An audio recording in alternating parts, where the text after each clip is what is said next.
ఇటీవల సింగరేణి యాజమాన్యంతో గుర్తింపు కార్మిక సంఘం నాయకులతో కార్పొరేట్ స్థాయిలో జరిగిన స్ట్రక్చర్ల సమావేశంలో కార్మికులు ఆశించిన అంశాలను ప్రస్తావించకపోవడంతో కార్మికులతో పాటు రిటైర్డ్ కాంట్రాక్ట్ కార్మికుల నమ్మకాన్ని గుర్తింపు కార్మిక సంఘమైన ఏఐటియుసి నాయకులు వమ్ము చేశారని Singareni college employees union CITU branch అధ్యక్షుడు ఎస్ వెంకటస్వామి, ఏరియా కార్యదర్శి అలీ రాజేందర్లు విమర్శించారు. ఆదివారం జిల్లాలోని రామకృష్ణపూర్ పట్టణంలోని యూనియన్ కార్యాలయంలో నిర్వహించిన విలేకరుల సమావేశంలో వారు మాట్లాడుతూ గుర్తింపు సంఘం ఏఐటియుసి స్ట్రక్చర్ సమావేశంలో ప్రస్తావించిన అంశాలు కమిటీ చైర్మన్ పరిధిలో అంటూ దాటవేసిన పలు అంశాలపై అంగీకారం కుదిరిందని చెప్పడం సరైనది కాదని అన్నారు.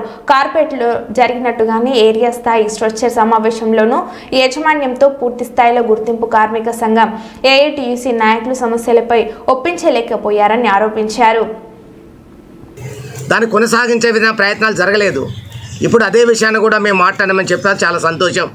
ఇప్పటికైనా ఏఎండ్ఎం కానీ మైనస్ స్టాఫ్ కానీ చుట్టూ జాబులు ఇస్తే చాలా సంతోషపడుతున్నాం మేము కూడా. అట్లాగే మందమ్మ డివిజన్లో వచ్చేసరికి 29వ తారీఖు రోజున జనరల్ మేనేజర్ ఆధ్వర్యంలో సెక్షన్ మీటింగ్ కూడా జరిగేది. ఆ యొక్క సెక్షన్ మీటింగ్లో కార్మిక పలు సమస్యలు మేము ప్రస్తావిస్తామని చెప్పారు. కానీ ఏ విషయాలు ప్రస్తావించకుండా ఇంప్లిమెంట్ చేయలేని పరిస్థితిలో మాట్లాడాలనేది మా దృష్టికి రావడం జరిగింది. ప్రధానంగా వాళ్ళ ఏదైతే కార్మికుల సమస్యలు వాళ్ళ సేఫ్టీ కమిటీ మైన్ కమిటీ విషయంలో తీసుకొచ్చినప్పుడు వెంటిలేషన్ విషయం కానీ కార్మికుల సమస్యలు బూట్లు కావచ్చు, టోపీలు కావచ్చు, గరంకౌట్లు కావచ్చు, సేఫ్టీ లాకర్స్ కావచ్చు, తదితర విషయాల్లో చర్చించవలసిన బాధ్యత ఎంతైనా ఉంది.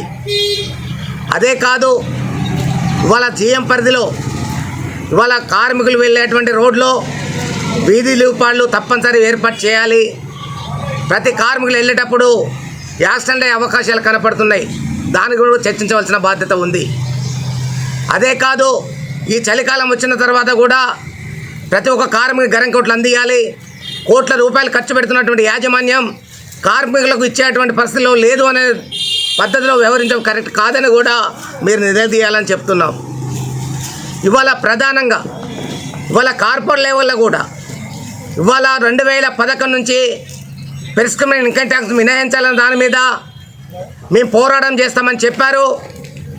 మీరు గెలిచారు. కానీ కనీసం ఇన్కమ్ ట్యాక్స్ పెరిస్క్రిప్షన్ ఇన్కమ్ ట్యాక్స్ కనీసం ఒక మాట కూడా మాట్లాడినటువంటి పరిస్థితి కనపడుతుంది. ఇవాళ సంతింటికల నెరవేరుస్తామని మేము మేనిఫెస్టో పెట్టారు. ఆ సంతింటికల నెరవేర్చే విధంగా కూడా మీరు మాట్లాడలేదు.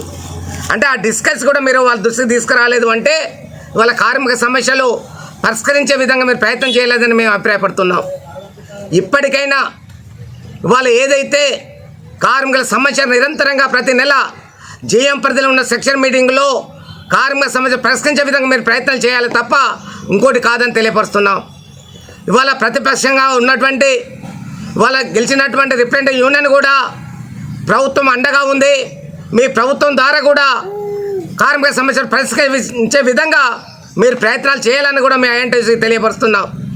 ఏది ఏమైనా దాదాపుగా కార్మిక సమస్య పరిష్కరించిన పరిస్థితులలో కార్మికులు చాలా ఇబ్బందులు పడే పరిస్థితి కనపడుతుంది. ఒక పక్కన నిర్బంధం వ్యక్తం చేస్తూ కార్మికుల మీద చర్చ వాళ్ళను పక్షపాత ధోరణిలో అతన్ని ఏదో విధంగా బాధపెట్టే విధంగా మీరు ప్రయత్నాలు జరుగుతున్నాయి. ఇది పద్ధతి కాదు. ఇది పక్కకు పెట్టండి.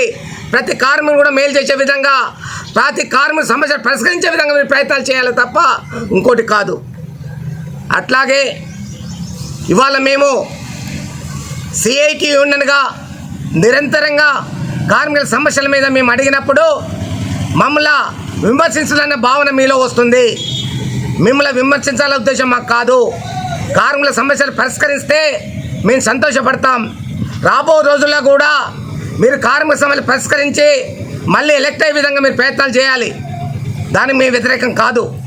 కాబట్టి ప్రతి మైండ్లో కూడా సమస్యలు పరిష్కరిస్తూ ముందుకు పోవాలనేది కూడా వాళ్ళ గెలిచినట్టు గుర్తింపు సంఘం కానీ రిప్రజెంటేటివ్ యూనియన్ కానీ సింగరేణి కాలేజ్ ఎంప్లాయీస్ యూనియన్గా మేము తెలియపరుస్తున్నాం.